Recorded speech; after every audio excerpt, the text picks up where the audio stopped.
We're talking about Chapter 4, Part 4 on my series from the short history of Zionism and Israel. Once again, Tel Aviv. This week, one of the earlier subjects I'm going to talk about is the war in Lebanon or Operation Peace in the Galilee, depending on how you look at it. I could spend the entire hour talking about whether it was a war or operation, but I'm not. And we're also going to be reaching the peace agreement or the agreement, the Oslo Accords signed between Yitzhak Rabin and Yasser Arafat, choreographed by President William Jefferson Clinton. Last week we saw the other President Carter choreographing the handshake on that same White House lawn just a few years earlier. This week, though, begins with a operation you might not know the name. It's called Operation Opera, and it has to do with this audacious Israeli, the first of probably two, maybe more in the future, Israeli destruction of neighborhood nuclear reactors. This one in Osirak, just a little bit outside of the capital of, I want to get this pointer on, sorry. Just outside of Baghdad, the capital of Iraq. Saddam Hussein, who we all unfortunately remember, was building with French support a nuclear reactor. He, though, in the midst of a war with Iran, there's Iran over there, right? This is Israel, just to clarify. There is Iran. He was in a war, bloodletting. 1 million people were killed between Iraq and Iran for a number of years. And he told the Iranians, don't worry, you don't need to fear a nuclear reactor. No plans to use it against you, only against the Israeli enemy.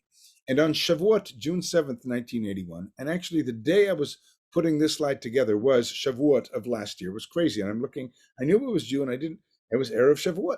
8 F-15s and 8 F-16s. Remember last week, the F-15s first came to Israel in 76 from the United States. That led to a vote of non-confidence and ultimately Rabin going to elections, he resigning, Peres taking over and losing the elections in 77. But 4 years later, planes that had been originally intended from America, F-16s, to go to Iran or given to Israel instead.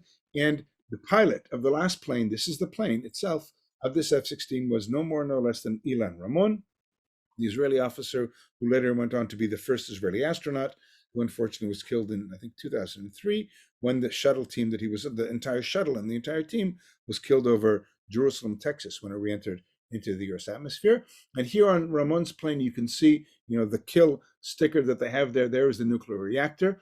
There's another one you'll see in a week or two, in 2007, I want to say, or 10, 15 years ago, when Israel destroyed a nuclear reactor in Syria, maybe as well. And there's talk about doing one, maybe in the future, in Iran. There are a few issues. One is that Iran is a little bit further away than Iraq. It was quite an undertaking to go this far undetected across Saudi Arabia, but it happened and it changed the game, except the world condemned Israel.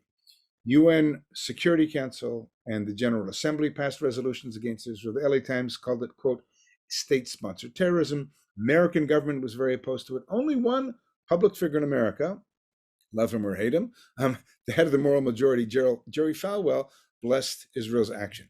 Begin internally was accused of a political ploy because it happened, this attack on Iraq, just 3 weeks before the election campaign, which Begin ultimately won in a second election in 1981.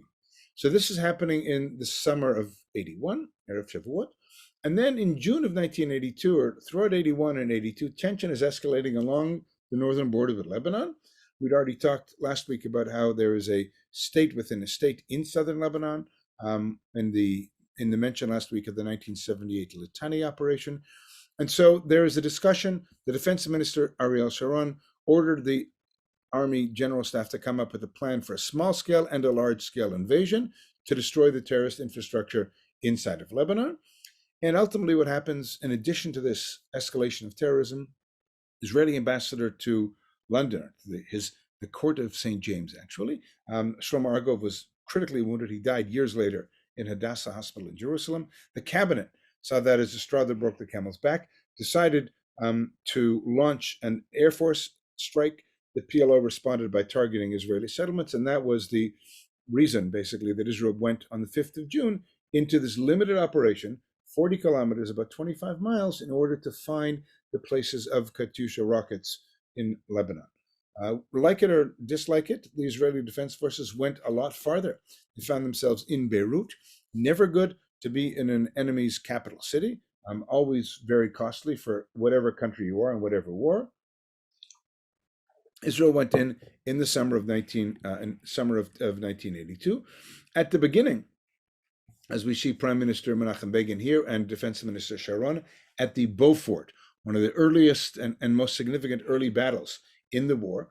And at first, like every operation/war that Israel has ever had, the shorter it is, the more support Israelis have for it. So there's a justification for a reprisal attack war against Gaza because of rockets. It's untenable. But the longer it lasts, the more internal dissent there is. So at the beginning, yes, we can't live like this. There's no way. It's not fair. Northern border, rocket attacks, terrorist penetrations, no. But then what happens? Israel goes further than it publicly stated, finds itself in Beirut, and instead of just trying to remove the pockets of PLO terrorism, which it actually succeeded in doing. In August, the PLO leadership was forced out of Lebanon to Tunisia. But what happened was Israel tried to invoke or push toward regime change and install the Christian phalangists, the Catholic community, one of the Catholic communities there. And literally, under the eyes of the Israel Defense Forces, there was a massacre where 1,000 Palestinian refugees, many of them who had been there since 48, are killed in these two refugee camps in Beirut, not by Israel, but by the Christian phalangists. But Israel is watching, or the IDF, I should say, is watching what's going on around it. There is a commission of inquiry, you'll see in a minute, that is eventually set up. But the crazy thing about this campaign, and it was the first war of choice, and that's something that's important to remember, that unlike 48 and 67 and the war of attrition in 73, there was not really any choice in the matter. Here, there was a choice. Is this the best policy? Should we actually physically send soldiers into civilian areas to remove terrorist pockets? Should we go even further and end the civil war in Lebanon and install an ally to us, the Christian phalangists, in political power? And what happened was it didn't really achieve any clear military achievement. Yes, Israel defeated a lot of Syrian airplanes in the Bekaa Valley, but ultimately, by 1985, early 85, after 2.5 years, Israel withdrew to the southern part of Lebanon and maintained a narrow security zone with the SLA, not Patty Hearst's SLA, but the South Lebanese Army, until May of 2000. And the theory, at least, of Israel was that if we put the IDF in southern Lebanon, they will be a buffer between any potential future attacks from Lebanon to Israel. The PLO is no longer there. A new organization called Hezbollah, you'll meet in the next slide, comes into that area, a fundamentalist Islamic organization. And if Hezbollah wants to attack, they'll attack the soldiers rather than the civilians. That was the idea until 2000. We'll come back to that. In the summer, after this massacre is uncovered of 1,000 Palestinians by Lebanese Christians, there was a huge protest in Tel Aviv, 400,000 people. That was actually my first political protest I ever attended in Israel. And the commission was set up, who was responsible, and ultimately ruled that Ariel Sharon, the defense minister, should draw personal conclusions, and the cabinet decided to remove him from his post. Didn't prevent him from becoming prime minister about 18, almost 20 years later, but we'll come back to that next week. What is Hezbollah? Hezbollah, there is their flag, you can see, with the emphasis on the weapon over the rest of the world, is Hezbollah. Hizb is party in Arabic, Allah is Allah, of course, God, and it's a Shiite. I haven't really talked that much about Lebanon because it's a session about Israel, but you want to learn a little bit about our neighbors. Lebanon is a country that should never probably exist as a country. It's divided between about a dozen different religious and ethnic groupings. They've had multiple civil wars. In 58, your Marines landed at the shore of Beirut. In 75, another civil war. In 82, this war. It's just nonstop chaos. And we see, unfortunately, still what's happening in Lebanon. A number of Shiite clerics. Now, those of you who don't know that much about Islam, the world of Islam is divided between a majority Sunnis and a minority Shiites. They don't get along. Iran is Shiite, Iraq is a majority Shiite. Those are the only countries that are majority Shiites in the Middle East. Almost every other country has a huge, overwhelming majority of Sunnis. And part of the Iran-Iraq war in the 70s was between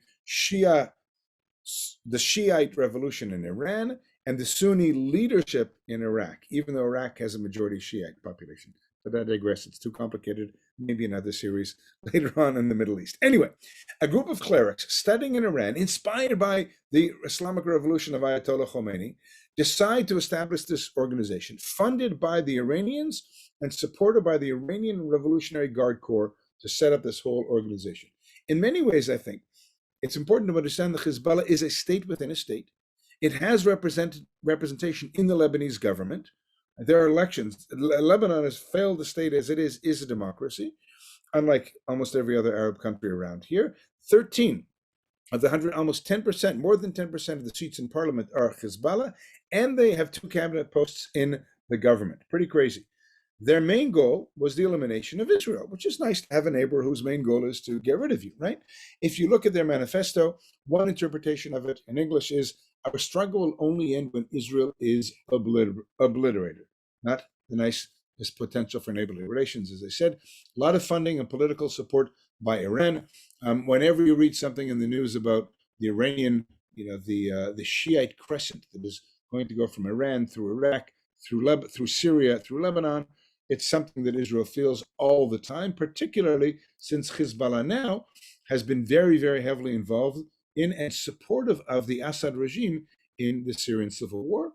And last summer, or maybe a year and a half ago, when it was the 59th birthday of Sheikh Hassan Nasrallah, the head of Hezbollah, a Lebanese newspaper comes out with this cartoon of him. There he is underground. I don't know what the Arabic says. He's been underground since 2006, the last major Israeli operation / war inside of Lebanon, because he's scared if he comes out, he thinks that his life may be threatened. It's quite possible. I do not know exactly what our security forces do. Last summer, he was coughing very heavily on the news, and everybody in the Middle East thought, oh, this is it. Sheikh Hassan Nasrallah, he's not in good shape. He doesn't get enough vitamin B12 because he never sees the sunlight because he's living in a bunker. He's coughing. He's got corona. He might have had corona, but he survived this press conference, and he's still alive, believe it or not. There's a map from already 20 plus years ago, just giving you a bit of a sense of the larger groups, religious and ethnic groups in Lebanon and where they sit. The Shia are the largest group today. It used to be the Sunni were the largest. Both of these are Muslims. The Maronite Christians, if any of you have any Christian friends in Chicago or anywhere else from Lebanon, or any friends from Lebanon, the odds are they're Maronite Christians who moved from Lebanon sometime from the 70s until today. Those who had the means, those who were educated, were able to leave Lebanon because it is such a mess. All these different groups, Syria and Lebanon, are at loggerheads with each other. Syria doesn't think Lebanon has any legitimacy to an independent state. It is a mess, and therefore there is no real strong central government authority, even though there is a UNIFIL I mentioned last week from the United Nations. Since 1978 in southern Lebanon, they're still not able to do what the Lebanese government can't do, and that is ensure that there's no tension between Hezbollah and Israel. Recently, 2.5 years ago, there was this nice little fundraising campaign for Hezbollah to raise money for the Shia children in Yemen. Now, Yemen might not mean that much to most of you, but Yemen is an area where you might just have heard the other day, this week, I think, or late last week, there were rockets shot from Yemen to the Emirates, right? It's all happening in the Middle East. The Sunnis and the Shiites and the Iranians are backing the Shiites in Yemen and in Lebanon and in Syria. And of course, who are the real enemies? They're raising money for kids who are Shiites in Yemen. There's the Hezbollah flag. And the real enemy is you guys. You're the great Satan. And that's us, the Israeli flag over there. We're the little Satan. So at least we're in good company. That is both of us. So that's 82. The war in Lebanon begins.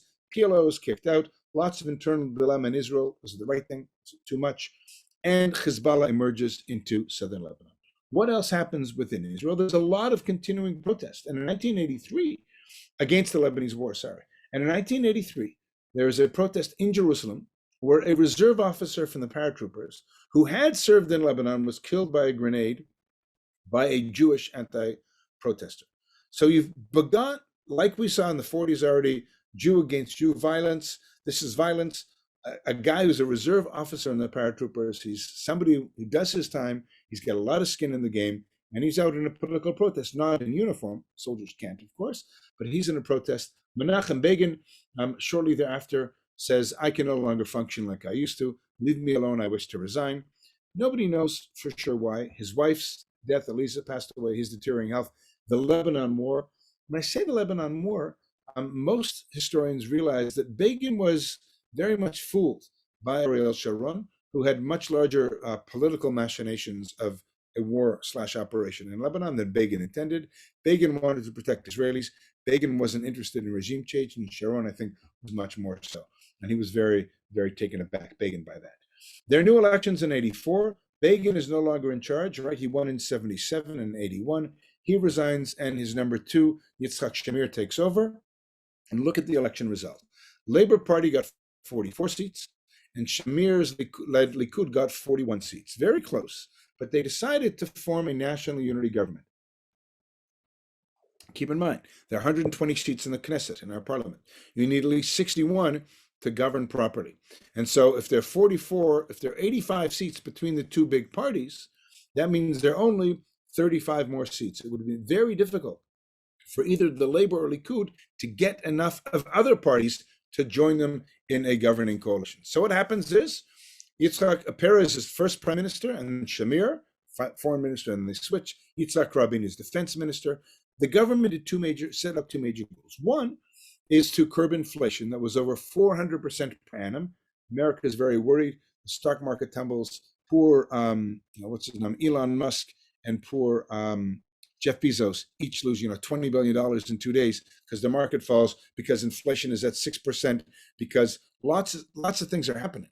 When a country has a 400% inflation rate, you can imagine how crazy things were in Israel. And those who remember coming here up until the mid-'80s knew that, you bought something one day and it was worth 10% the next day. Crazy. The second thing, as I mentioned earlier, the government decided to remove the presence of most soldiers in Lebanon, except maintaining a small security zone, as I mentioned, in the southern part of Lebanon, adjacent to the Israeli border. Then, early in the government of this national unity, the first operation, public operation to rescue Jews from Ethiopia, Operation Moses, begins. It ends, though, very quickly because the Sudanese and Ethiopian governments force, once it becomes public, stop the flights to Israel until the American administration stepped in, allowing the Sudanese and Ethiopians, allowed American Air Force cargo planes to rescue more Jews. And it was a slow process of 8,000, in sharp contrast to what we'll see soon, a large operation in 36 hours in May of 1991. So Aliyah, immigration continues to happen slowly from Ethiopia. And then perhaps the most famous of the prisoners of Zion, see if the slide comes up, this man, now Natan Schwarenski, then Anatoly Schwarenski, arrives in Israel in February of 1986. He spent 12 years in solitary confinement. He's welcomed by Prime Minister Peres and Foreign Minister Yitzhak Shamir and his wife, of course, Avital. Later that year, the story of Mordechai Vanunu, the Israeli former employee at the Dimona nuclear plant in Israel, is kidnapped by Israeli Mossad agents in England.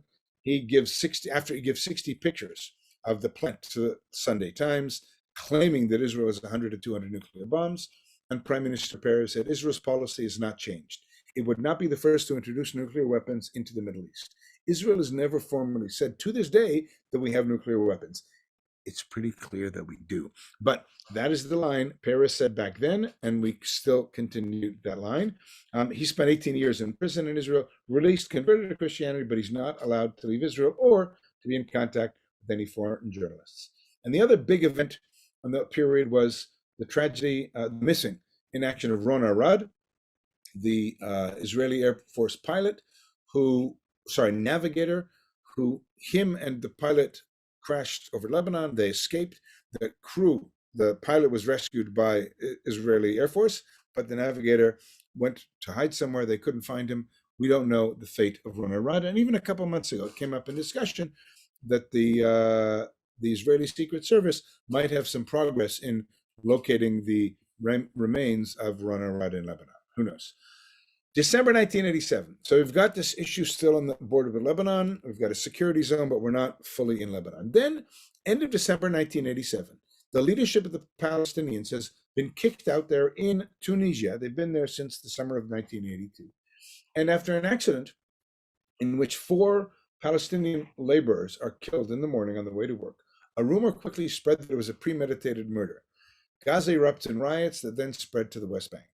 Now, as someone, my son, I don't know if I told you this, my elder son is a contractor, and every day his workers, 5, 8, depending on the size project he's working on, come from the West Bank. They have permits. They go through the Israeli security checkpoint. They leave their house half an hour before, go through, there's very little traffic at this checkpoint, come to the checkpoint, and then they go to work and they come back at 4 in the afternoon. So I've been helping my son a lot because I'm not guiding, helping him pick them up and drop them off.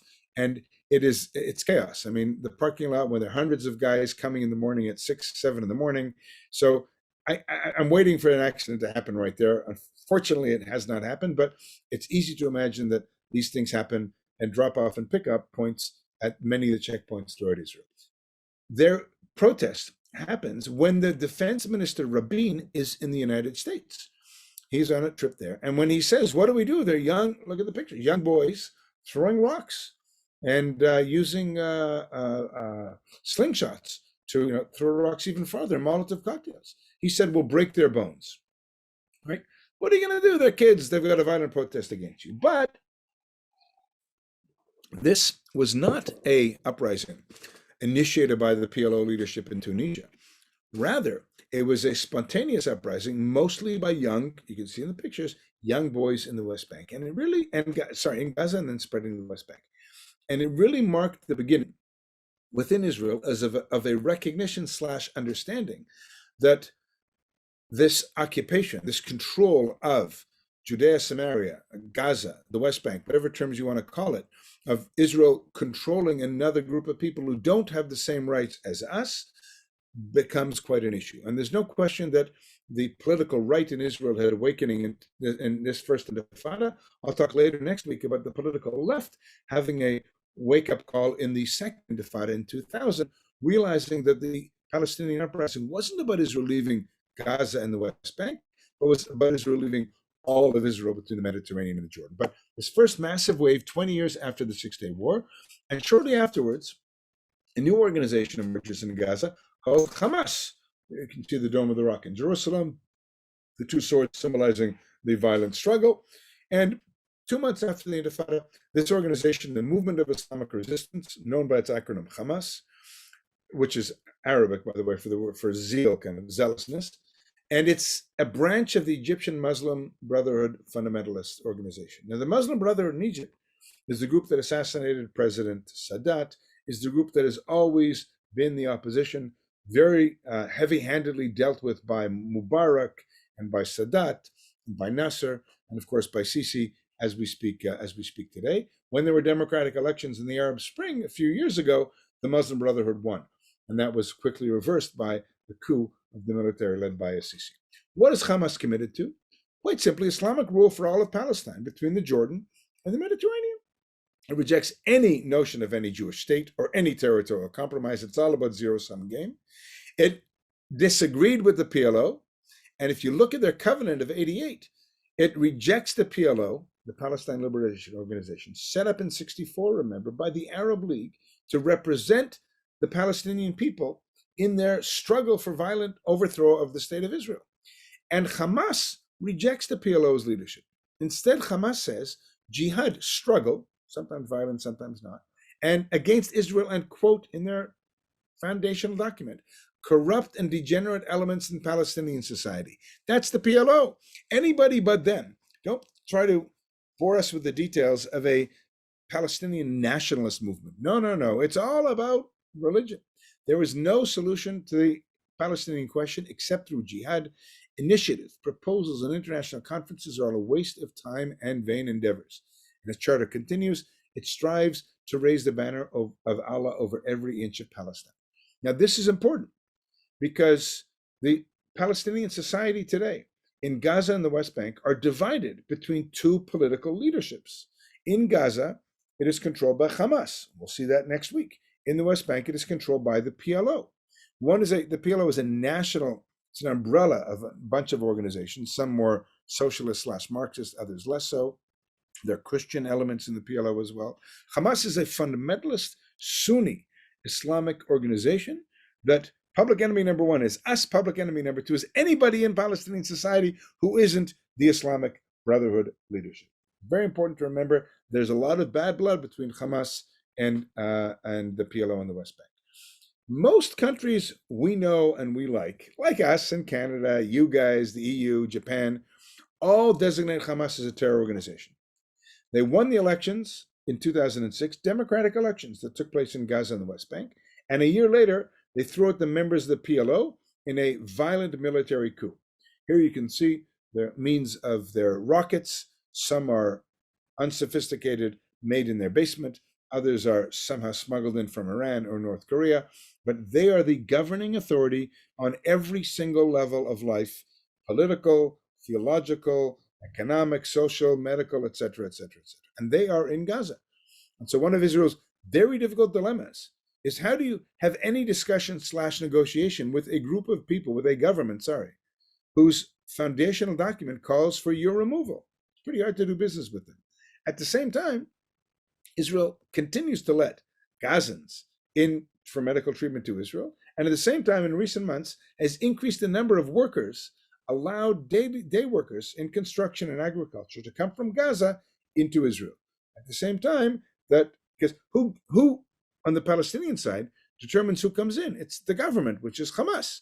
So Israel says we're not doing business with Hamas, but we are doing business with Hamas because we're saying 10,000 more workers can come in, and you guys tell us who those 10,000 are. So it's as long as they clear our security clearance as well, but it's their government. It's a crazy world that we live in. It's kind of like, the state north of you guys, an hour drive, Wisconsin would say, listen, you guys don't buy enough cheese, Illinois, and so therefore you are not going to be allowed into our country anymore. And if you keep into our state anymore, if you keep causing us problems, we're not only going to be hunting deer. No, what do they hunt in there? The deer, the steer, whatever they hunt in moose. We're not going to hunt moose. We're going to hunt Illinoisans as well. So keep back, guys. Buy our cheese and don't come into our country. Anyway, I digress. The major event, I think, that happens in this period is this immigration of Jews from the former Soviet Union. I say former Soviet Union because it's not just Russia. We oftentimes use the term Russians. There are 15 countries that emerged out of Russia, like Georgia, like Azerbaijan, like Kazakhstan, like Lithuania, Latvia, Estonia, like the Ukraine, even though many Russians don't think there is any legitimate national right of self-determination to Ukrainians. That's what's going on as we speak today, as your president recently announced that, hey, we might even send American troops to help defend Ukraine. That's going on in the former Soviet Union. But as a result of the collapse of the Iron Curtain, the collapse of communism, Israel was blessed, and I'm not going to use any other word, with an influx of over 1 million citizens in 11 years. Now, to put that in context, that is as if America were to increase by 20%. So you're 330 million. Take all of France. It might be a good thing. The bread would be better, the cheese would be better, the wine would be a lot better, right? But that is a huge challenge for America to do in 10 years. That's what Israel does. And you're all familiar with the pictures. And maybe I've asked Beth, who was here, who was very involved in Jewish community, which I should have mentioned in Ethiopia in 84, but I'll mention it more now and in 1991, the immigration from Ethiopia from the beginning. And you remember 3 weeks ago when I talked about the First Zionist Congress and the foundation of the WZO, the World Zionist Organization, 1920, the Jewish Agency for Israel. The Jewish community all over the world shares a responsibility, morally, politically, and financially, in bringing Jews home to the state of Israel. And so this was definitely the most incredible of those operations, although, keep in mind, trebling of the population from 48 to 58 was also pretty incredible when there were even fewer resources available. Massive change in Israeli society, on so many levels. Israel had, by the end of the decade, more doctors and more scientists per capita. Very, very important in terms of the future startup nation, high tech, which I'll be talking about later this week and a little bit more next week. Very important in terms of doctors. My GP, my wife's GP are all immigrants from the former Soviet Union. Almost all of my wife, about 65% of my wife's English students are children of people who made Aliyah in the 90s from the former Soviet Union. Huge, huge impact on Israeli society. And I chose this picture because when I was putting my presentation together, because I saw a painting by a very talented Israeli artist whose name is Zoya Cherkesky, recently married. Nandi is her married name now, who made this painting in 2016. And it's very reminiscent of this mother and daughter coming down the El staircase. You notice you can see it over here. You can see the palm tree in the background. You can see the El flight attendant welcoming them, or some from the Jewish agency with Israeli flags, wearing a t-shirt. It's typical Israeli weather. It's quite warm. And they're walking down with their winter clothes and their fur hats. Turns out that Zoya, well, she painted this much later, is this young girl walking down the staircase off of the airplane. And I have a couple more paintings of her to give you a bit of an understanding of her perception, a young woman, young girl coming from the Ukraine, and the challenges of absorption into Israeli society. But just this week, I discovered, I was reading a piece about Natan Sharansky's book that came out recently with Gil Troy, American-born author, who you should also, I'm sure Beth also gets his weekly emails with Danny Gordis's. If not, you should add yourself to the list, Beth and all the others. But the Iron Curtain falls. The Minister of Finance, Shimon Peres, right, we're still this unity government, didn't think hundreds of thousands would come to Israel. You might get 10, 15,000, but why would they leave? The Prime Minister, Shamir, was also skeptical. So they report that most Jews in Moscow are studying English, not Hebrew. They want to go to America. Both, however, believe that Israel would be able to mobilize as a country to absorb potential mass immigration. We'll see why, if I forget that, mention it in a couple slides. In his recent book with Natan Sharansky and with Gil Troy, Natan Sharansky says, listen, these immigrants were different than all the other immigrants that came before them. You might remember 2 weeks ago, I talked about the new Jew, right? The Hebrew the Hebrew language and culture, Hebrew labor, Hebrew self-defense. The idea of the early Zionists, founding fathers and mothers, was to socialize someone and create a melting pot of people disregarding where they came from all over the world. But all of a sudden, we have a new wave of immigration that is 20% of the Jewish population beforehand. And as Sharansky said, they were fleeing the Soviet system, not Russian culture. They hoped Israel would be a place where they could express their Russian identity, a Jewish patchwork dazzling everyone with its world diversity. In other words, if the idea of the founding fathers and mothers was to create everybody and create their own identity, Sharansky disagrees, and I agree with him. He said identity isn't a one-dimensional either-or. You're either a Russian or you're an Israeli, or Ukrainian or an Israeli. It's not a battery you can replace. It's more like fuel. When you add more fuel to your tank, the new mixes with what was there beforehand. And it's a very important paradigm shift, because when the first immigration from Ethiopia comes in 1984, almost all of those Ethiopian immigrants were encouraged as quickly as possible to discard any vestige of their indigenous culture from Ethiopia. Hebraicize your names, right? You have to be different from what you were. You have to be just like everybody else. You have to be Chaim, you have to be Sarah, you have to be Yossi. But by 1991, the second Aliyah from Ethiopia, things were very different. They no longer were forced or coerced by the larger Israeli culture into which they immigrated to be like everybody else, but were encouraged to maintain their own indigenous identity. And so you see on signs to this day throughout the country, in Hebrew and in Russian, you see at the Ministry of Absorption, Hebrew, Arabic, English, and Russian, right? Languages that you go to your HMO, you call any, your cell phone company, and they'll say, if you want to speak in Hebrew, press 1, Arabic 2, Russian 3. I never wait around because I always pick the Hebrew one, but multiple languages. It never used to be that way. Everybody, to discard any foreign language, don't be a foreigner. You're in Israel. Zoya has a lot of amazing paintings, and I encourage you to research her. This is a painting, this week I just added this actually, from 2015, Friday in the Neighborhood. Here she is, coming here 30 years ago as a teenager. She's now in her 40s. Look what Israel is like from her perception today. These are very poor neighborhoods, probably in the South, Beersheba, Sderot, all sorts of political slogans, violence in the street. There is looks like a little Russian girl who's being harassed by these guys. Rocket is coming from Gaza, Ethiopian immigrants, an older gentleman, quite poor, going through the garbage cans. Her interpretation of what's happening in Israel, on the one hand. On the other hand, a scene in Jaffa from 10 years ago she painted. The Arab women, again, public housing, a little bit nicer than down south, but you can see the integration, quote unquote, of Russian immigrants. They're in the same neighborhood, but these women are speaking Arabic and looking totally aghast at these young immigrants, maybe immigrants or children of immigrants, with the Russian on their shirt, drinking publicly, singing, kind of, hippie-like in a park in Jaffa. So the contrast of not everybody being the same, which is what the founding generations wanted to be in the new Jew, as expressed by Zoya and her very, very powerful art. 1991 also was the year that Saddam Hussein, 1990, invades Kuwait. You all remember, to defend democratic Kuwait. No, wait a minute. Does that have something to do with the oil? Anyway, it doesn't matter. President Bush decides to have a massive international coalition, and it's phenomenal and unprecedented because you've got America and Russia and almost every Arab country in the world together against King Saddam Hussein. Hussein says, if I'm attacked, we'll attack Israel.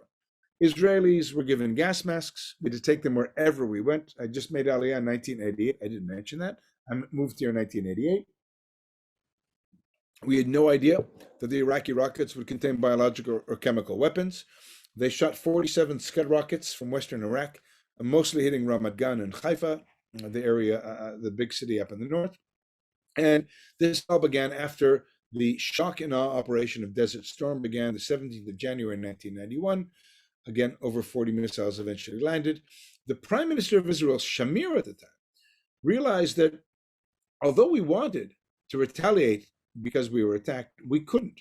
Because by doing so, the Americans told us, and Shamir agreed, we would possibly break this unprecedented broad coalition formed by Bush, and ultimately we did not respond. Later on, the $10 billion loan guarantees the American government agreed to give to Israel was largely a quid pro quo, together with the Patriot rockets that we were supplied by America, to ensure that we would not get involved and attack Iraq. Incredible. After a month and a half, carrying gas masks everywhere, lots of material damage, but only one person lost their life by the rockets. And trust me, the Patriot interceptors were not nearly as good as the Iron Dome that we have today.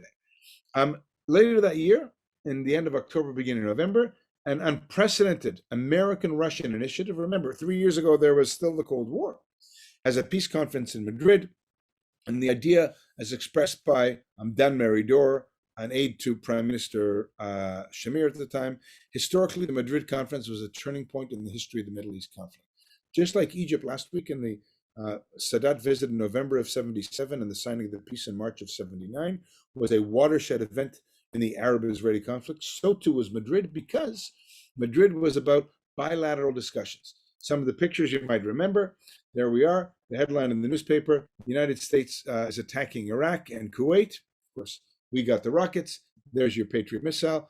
And I know the anniversary of the Gulf War because this week, it was my nephew's 31st birthday. He was born on the 23rd of January, 1991. His mother, my wife's older sister, went into labor in hospital in Jerusalem with her gas mask in tow. And while she was in labor, the siren went off and she put the mask on herself, pushing our nephew Aviv out because it's the 23rd. And my mother always says, happy birthday, Scott, baby. He was born and then immediately put into a protected little kind of gas protected little tent in the maternity ward. So January 23rd, he was born. I remember distinctly because we had to walk this silly dog because my sister-in-law went into labor, I tell you. And a siren went as we were walking to their house to get their dog. Pretty crazy. Zoya has her take on that. Russian family just off the airplane, literally, and you can see over here their animal, their cat that they brought with them, and there you can see the packing box. They don't have a lot of money for the furniture in the small apartment that they live in. You can see it says Ashdod, which is where the port where their furniture, whatever, the supplies were brought in. So Zoya, the last picture of Zoya. That's 1991. I'm going now to the spring of 1991, in between the end of the Gulf War and the Madrid conference. I'll come back to the pictures of that in a minute. But this incredible event, in a day and a half, almost 15,000 Jews were airlifted to Israel, Operation Solomon, a continuation of the previous operation in the 1980s, and largely because of the involvement of the American, particularly Jewish community, as there was a civil war going on inside of Ethiopia. And what's amazing is that the Guinness Book of World Record was broken twice, or three times actually, on one flight. There were 1,086 Ethiopian immigrants on this plane, and in the midst of the flight, there were two births. So there were never 1,086 passengers on a plane beforehand, and there were never 1,087, and there were never 1,088. So they broke the record 3 times in the flight. And they just had a piece on the news. It was May, well, it was almost a year ago now, May of 2021, which would have been 30 years anniversary. And they interviewed the doctor. It was actually the doctor of the Air Force Search and Rescue, the 669 unit that my youngest son was a part of until his release last month.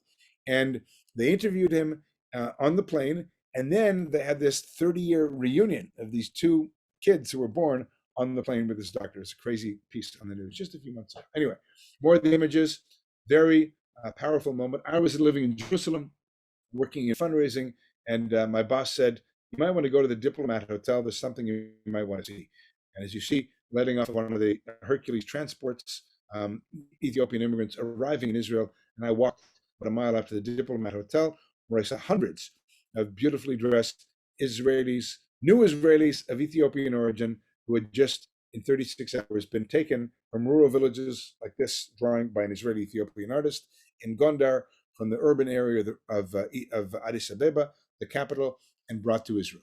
I like to say it's the only incidence where a Western nation went to the heart of Africa and brought our people home with taxpayers' dollars or shekels and with Jewish community support from all over the world, in sharp contrast to every other country that went to the heart of Africa and brought people out to enslave them.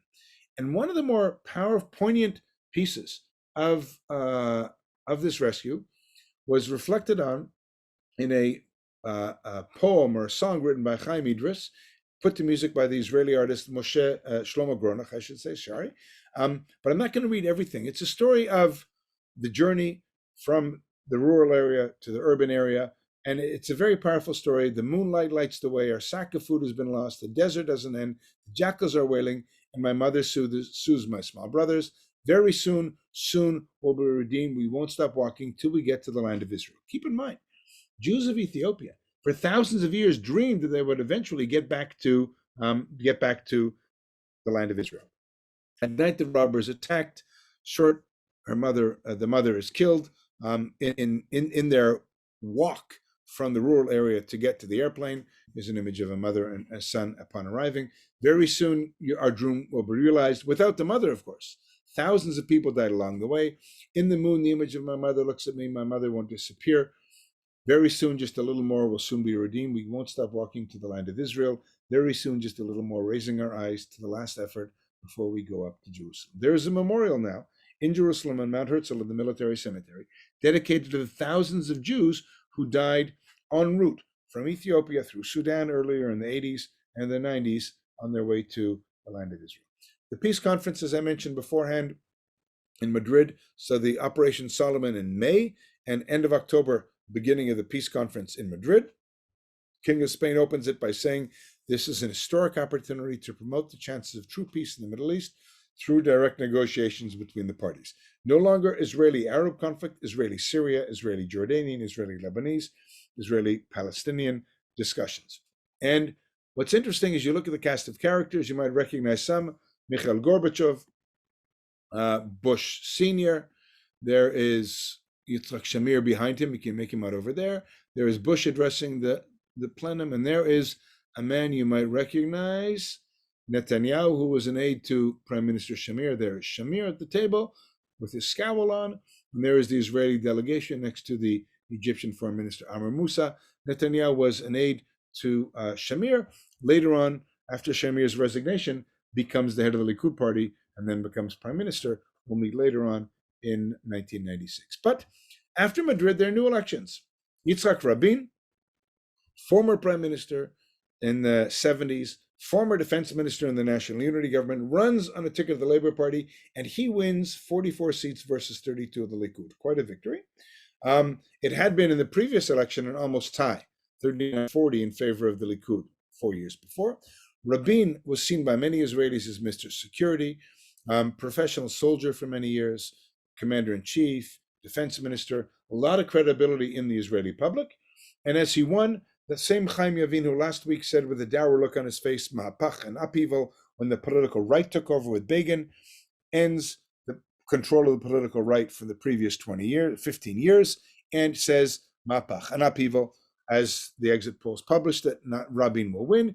And he said in his speech there next to his wife Leah, Ani anavet, I will navigate, Ani achrei, I will determine, Ani achlit, I will decide.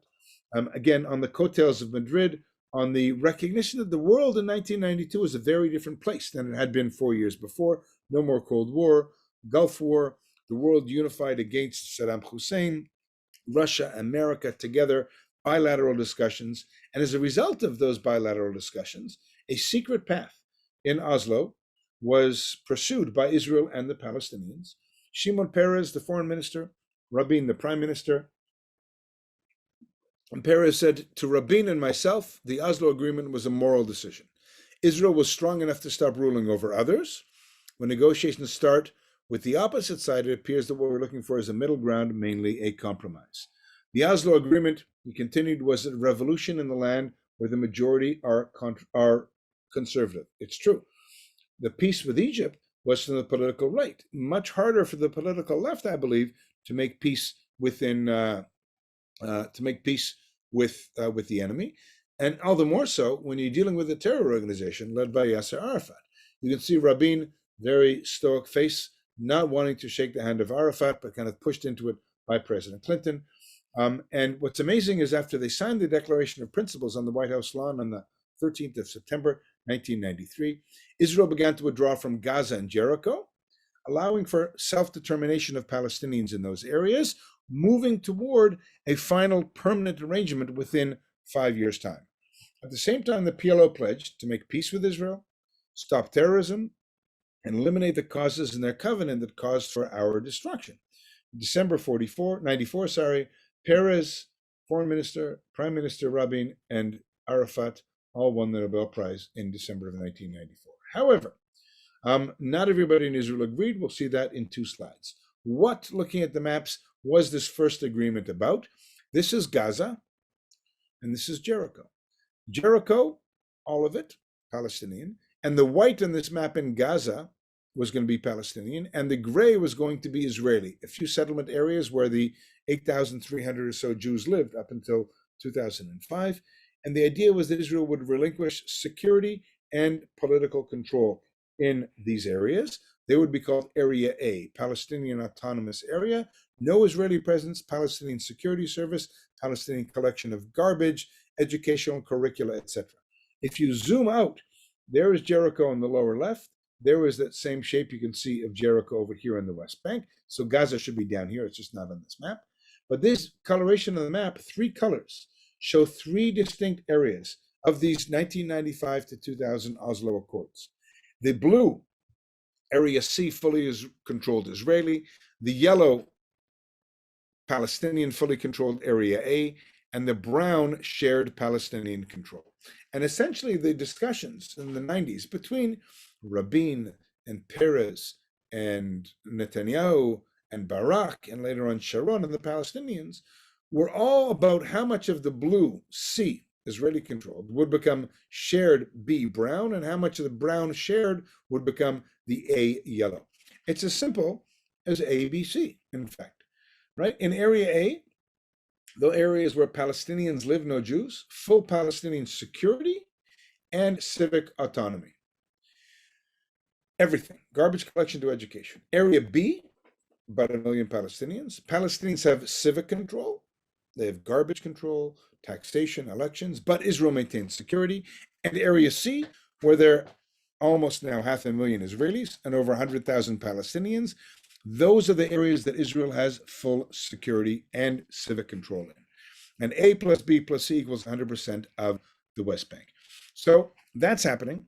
At the same time, there's also discussion, the last one is important, that in that first agreement in 1994, Israel agreed that in 5 years' time, by the late 90s, Israel will talk about the 5 most challenging, maybe insurmountable issues: Jerusalem, settlements, final borders, water, and refugees. We still haven't gotten back to those discussions because they collapsed in Camp David in 2000, which we'll see next week.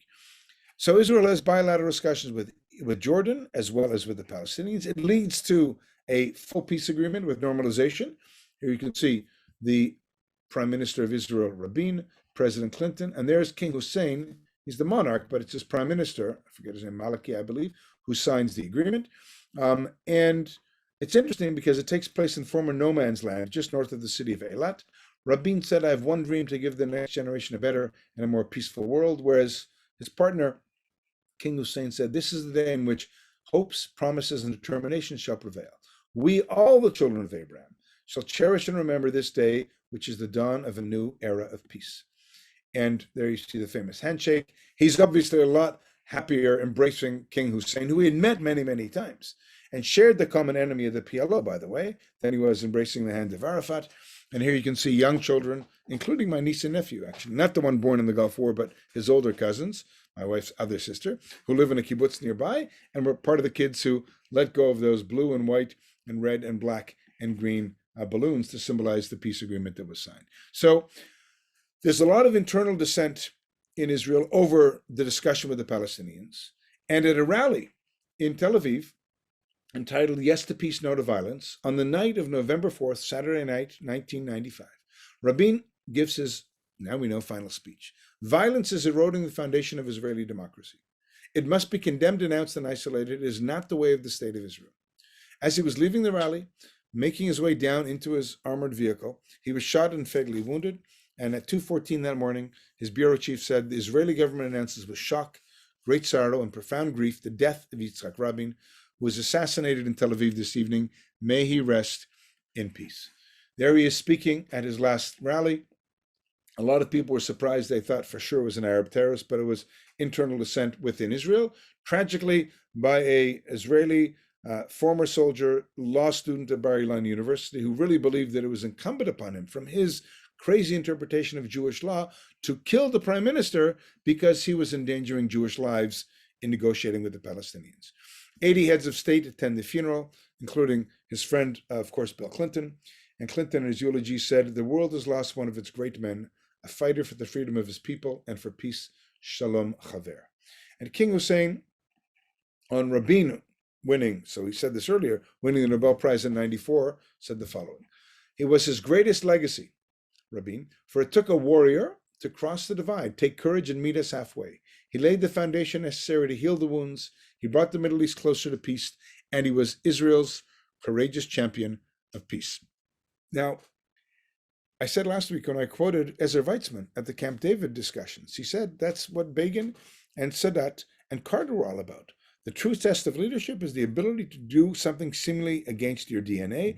Rabin was a military man, rising up in the ranks from 48 all the way up to, and we've seen every week so far, something with Rabin and the defense minister in the outbreak of the Intifada, and he was able to make that 180-degree switch, recognized by Hussein, recognized by Clinton, and many other great leaders for that enormous risk that he took, ultimately the ultimate risk in leadership. Here he is singing the Song of Peace. He had the lyrics, he folded them up in his breast pocket, and today, unfortunately, the original is in the archive, the State Archive in Jerusalem, but there's a copy of the bloodstained lyrics of this Song of Peace, his aspiration, and all those at the rally for peace. After the rally, the square in Tel Aviv, which had been called the Kings of Israel Square, is transformed into this spontaneous place of memory.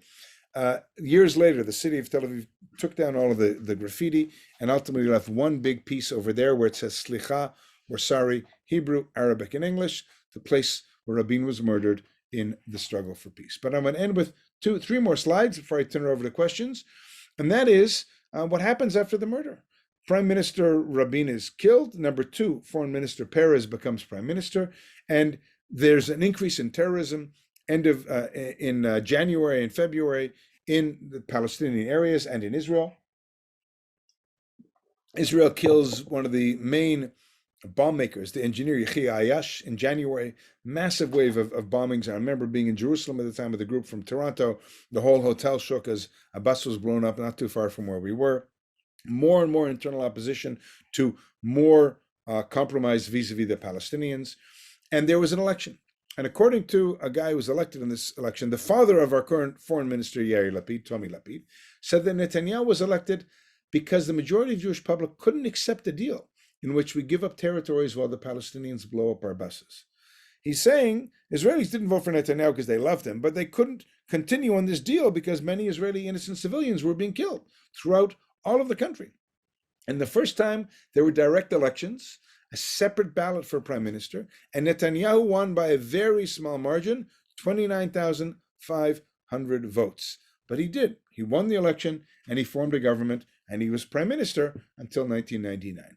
But two more slides, and that is that at that time, in spite of all the terrorism, in spite of all the violence within Israel, it was the first major purchase of an Israeli startup, a company called ICQ. You might recognize it.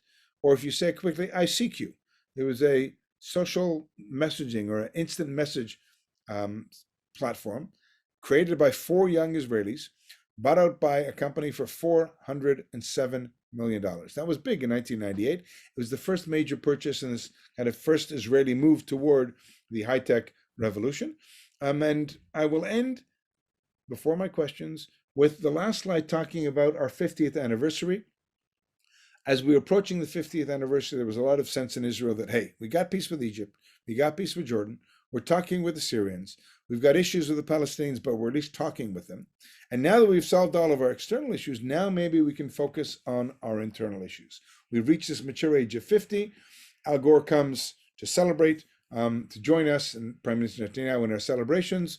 And we did celebrate 50 years, but we didn't resolve all of our internal issues. In fact, we're still struggling with those internal issues, even years after our 50th anniversary. And with that, on exactly the clock, Rabbi, I turn it over to some questions and answers. That was impressive, Mike. I mean, as it always is. I look at my clock to watch the time myself. Well, yeah, amazing though. Friends, if you have a question for Mike, please feel free to raise up your Zoom icon hand and the reaction button, or your own human hand if you'd like. Just making sure we give everybody a chance. I'm just so struck by the image of delivering a baby with a gas mask. Yeah, well, I thought of it this week because today is my sister-in-law's birthday. Her birthday is the 26th, and she, just before her 30th birthday, gave birth to her firstborn.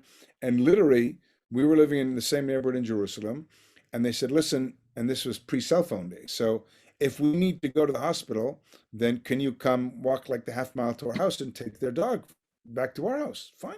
So we did. So Michelle and I walked over there and we picked up the dog, and about halfway back, and it was a really cold Jerusalem night, halfway back to the house, the siren goes off. And I've ever heard an air raid siren when you're outside and it's like there.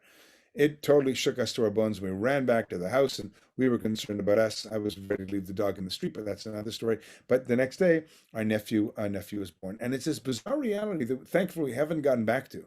We have had gas masks at another time, but Israel did not know whether Saddam Hussein was going to be sending any biological or chemical or even atomic weapons to us. We knew he was trying in 81. We began this week with the destruction of that nuclear reactor. Was he going to send chemical? Saddam Hussein, come on.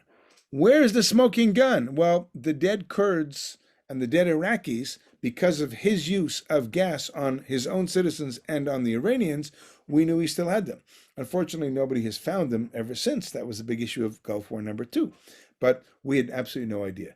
And we were really living in this very anxious period where we thought that if you put a thin layer of plastic and tape around your windows, that the poison gas won't get in and get you. But thankfully, there wasn't any, but we really had no idea what to expect. And it was very much a period of real intense fear within Israeli society. I see Beth. So I have a question. Since the Second Lebanese War, my understanding is that Hezbollah has massed hundreds of thousands, lots, has massed on the border of Israel an inordinate number of missiles. But on the other hand, it's been quiet and no one seems to be so concerned about that. Can you explain why? Well, first of all, that's next week, because next week I'm just looking, I'm cheating. I'm talking next week from 1998. I call it from startup nation to vaccination. And one of the things I'll be talking about is the war in 2006, Beth, and Hezbollah's arsenal, the number of rockets they have, and the ability, not just in southern Lebanon, but all over Lebanon, to pretty much target everything within Israel with greater accuracy than Hamas has. And there's still constant almost weekly issues between Israel and Hezbollah or Syria in and in Lebanon. So it's still an issue there. And I think I don't know if I want to misquote you, Beth. You said, but people aren't concerned by it, or you don't hear a lot about it. What did you say? Right. In other words, it's been a threat all along, and probably gotten worse. But you don't hear that as much of a concern about as Hamas or about Iran or some of the other. On the Israeli news, you do hear a lot, because Israelis are more concerned about what's happening in Lebanon and Syria on an immediate level than they are in what's happening in Iran. It's not that we're not concerned by it, but on a daily/weekly basis, there are things happening. Just 2 days ago, there was a Russian Air Force patrol with the Syrian Air Force on the Syrian Golan Heights, very close to Israel, which obviously is very concerning for us, because Israel, since the Arab Spring began over a decade ago, is constantly monitoring what's happening in Syria. Almost daily on the Israeli news, there's pieces about this, how Assad is now a victor, and he's in government, and he's supported by Iran, he's supported by Russia. So Israel's very worried that the Iranian proxy state being created in this Shiite fertile crescent from Iran, Iraq, Syria, and Lebanon is in our backyard. And so there are almost constant Israeli attacks of Syrian/Hezbollah/Iranian places in Lebanon and Syria. So it's a very, very disconcerting issue, to say the least. But the other hand is that one of the biggest dilemmas that Israel has since its independence is that a people powerless for 2 millennia, now with incredible power, physical power, security power, has that dilemma of how much of that power to wield, and at what point does that power become an effective deterrent? And there's no clear answer to it. So I agree with you, Beth. The fact that you can count on one hand how many times rockets have been shot from Lebanon to Israel since the end of the 2006 Second Lebanese War. And that's because of deterrence. That's why Sheikh Hassan Nasrallah is still in his underground bunker. But yet, what about Gaza? Use an inordinate amount of technology, weapons, just in May of last year, in order to stop rockets that are 4,500 rockets at our civilian populations. The world condemns us, put that even on the back burner. But it's clear that there is a finite limit as to what amount of deterrence we can actually have vis-a-vis enemies when we're vastly outpowering them. And how do we kind of dance that very, very fine dance is a balance that is an inordinate amount of concern on the political as well as on the security level constantly within Israel. Thank you. Thank you so much, Mike. Thanks, everybody. It's great to be with you again. We have 2 more sessions over the next 2 weeks. We hope to see you right back here, same place, same time, next time. I'll be here. And if you have questions in the meantime, you can email them to me. I'm always happy to forward those along to Mike, and he can then respond to them for next week's session. Okay? Thanks, everyone. Be well. Thank you so much, Bye, Mike. be well, be healthy. See you next week. Arrivederci.